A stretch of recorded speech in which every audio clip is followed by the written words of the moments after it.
পঞ্চসপ্ততিতম অধ্যায় পদ কৃষ্ণ উপনিগদতি ৰাজা শুনাত পৰে যেন কথা ভৈলকে সি বধনন্তৰে কংসত কহিয়া কথা পাছে দেৱৰীষি কৃষ্ণৰ পাশক লাগি আখিলা হৰিষি অ ৰাম জগতৰে সুহিল নাৰদ ভাগৱত কৃষ্ণক কৰিলা তুতি নিৰ্জন থানত হে কৃষ্ণ কৃষ্ণ ঈশ্বৰ ৰুইখ তুমি দৈত্যক সংহৰি প্ৰভু উদ্ধাৰিবা ভূমি অনুৰূপে জগতকে কৰা প্ৰতিপাল তুহি পৰিচিন্ন ৰূপ তোমাৰ গোপাল ৰাম জগততে আছা তুমি অচিন্ত স্বভাৱ জগত তোমাতে আছে নাজানি প্ৰভাৱ একে আত্মা ব্যাপী আছা সমস্ত জগতে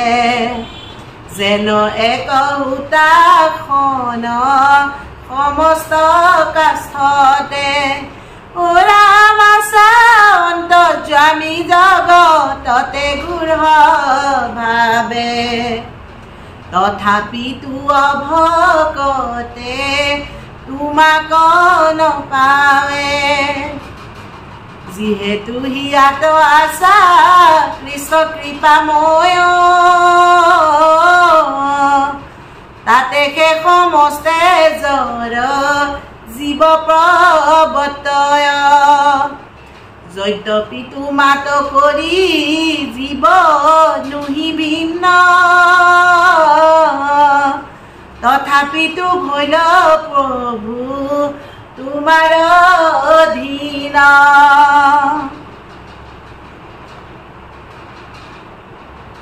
অ ৰাম মায়াৰে সজাহাজতে কগুণ সয় সেহি গুণ লয়া কৰা সৃষ্টি স্থিতি লয় ইচ্ছা মাতে হয় সিদ্ধি সৃষ্টি নিৰন্তৰ এতেকে বোলো প্ৰভু তুমি হে ঈশ্বৰ ৰাজা হুয়া আছে যত ৰাক্ষস দানৱ তজু ভকতক কৰৈ মহাপৰাভৱ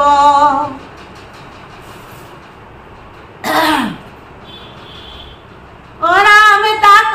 মাৰি সংহৰিবা পৃথিৱীৰ ভাৰ এহিকে কাৰণে তুমি ভৈলা অৱতাৰ হয়ৰূপীকে সিটো দৈত্য মহামন্দ আকৌ আজি মাৰি কিনো সাধিলা আনন্দ যাহাৰ হে শনি শুনি শুয়া মহা ভয় স্বৰ্গ এৰি পলাই দৰে জাত দেৱশয় অ ৰাম শুনা প্ৰভু আজি আখি পাইবন্তপুৰ ৰজনী প্ৰভাতে কালি যাইবা মধুপুৰ ধুবাক বধিবা ধনু ভাঙিবা ৰাজাৰ পাইবেক প্ৰসাদ কালি অ ৰাম কুজি মালাকাৰ পৰশুই প্ৰথমে মাৰিবা কুৱলয় চানুৰ প্ৰমুখে কৰি মালৰ প্ৰলয় কংস কৰিয়া খুশি তোমাৰ ঈশ্বৰ লীলা দেখিবু হৰিষি বসুদেৱ দৈৱকীৰো সাধিবা মুকুতি তথাতে পাতিবা উগ্ৰ সেনক নৃপতি কান্দিপনি গুৰু গৃহে পঢ়িবা শাস্তক পাঞ্চ যজ্ঞ মাৰি দিবা মিত্ৰক পুত্ৰক সমৰে মাৰিবা মগ ধৰ সেনা যত মৰাইবা যবন মুচু কুণ্ডৰ হাতত পৰিবেক তুতি মুচু কুণ্ড মহাৰাজে নিৰ্মিবা দ্বাৰকা পুৰী পয়ুনি ধীমাজে ৰুক্মিণীক হৰি হৰি আনিবা প্ৰথমে অষ্টমোহিষিক বিহা পাইবা অনুক্ৰমে মূৰণৰ কৰ বধ কৰি অনন্তৰে দিবাহা কুণ্ডল দিতিক তাত পৰে ভাইজাৰ বচনে হৰি বাহা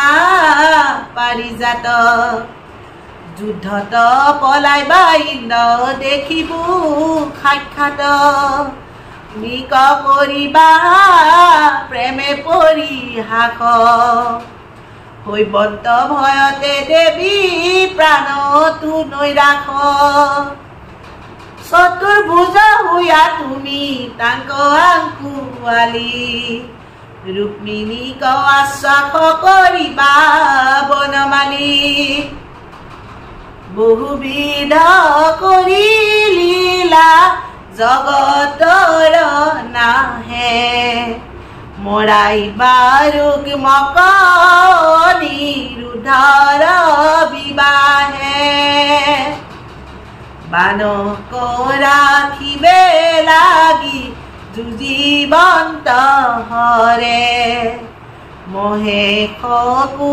মুহিবাহা বিজিম্ভন হৰে চক্ৰ ধৰি খেদি যায় বাৰাণসী স্থান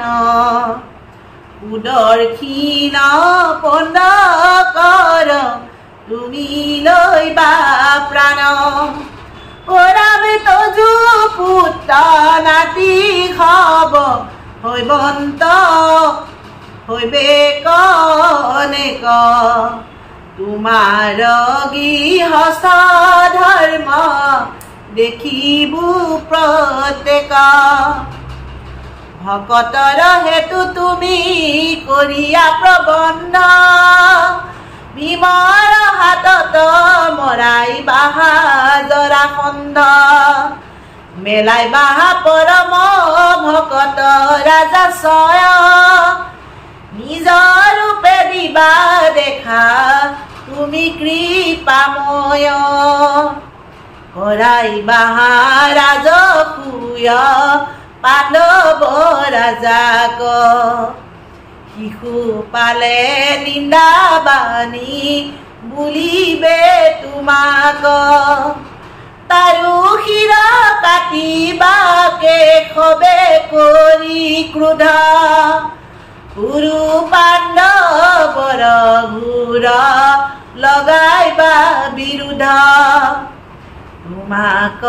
সাৰথি আশি বৰিবা অৰ্জুনে অষ্টাদশ কৌহিনী মৰাইবা পুনে শোভকো ভাঙিবা খংগে খেপি নিজ চক্ৰ বধিবা শাল্ব বিদু ৰথ দন্ত বক্ৰ গ্ৰহণত যাইবা কুৰুক্ষেত্ৰ মাধ কৰাইবা পিতৃৰ মহা যজ্ঞ মুহূৰ্ত নন্দ যশোদাক মান্য কৰিবা একান্ত জ্ঞান দানে গোপীকো কৰিবা উপশান্ত কীৰ্তিত কহিবা হৰি তুমি মহাজ্ঞান মৃতক পুতক দৈব কি কৰিবা দান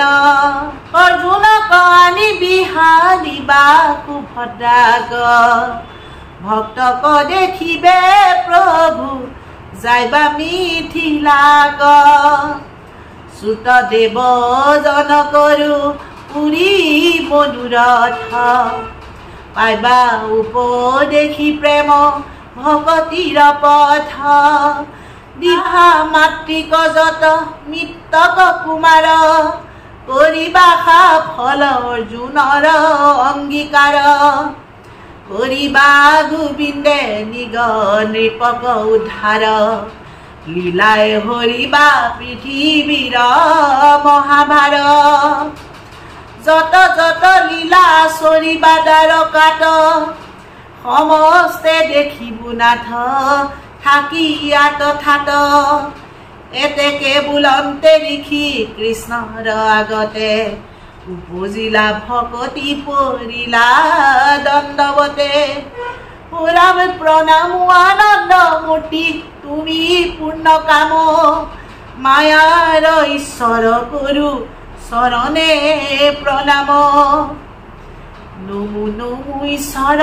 জগতে বৈশ্য যাৰ অধীন মায়াৰে সৰ্জই কল্পনা সংসাৰ ইয়াৰ নিমিত্তে ধৰা মনুষ্য আকৃতি যদুকুল শ্ৰেষ্ঠ কৰো তোমাক প্ৰণতি এই মতে কৰিলত অনেক ভকতি হাকিয়া গোবিন্দে দিলা তাক অনুমতি কৃষ্ণ দৰ্শনে পায়া পৰম সম্পদ কৃষ্ণ গুণ গায়া চলি গৈলন্ত নাৰদ হৰি ৰাম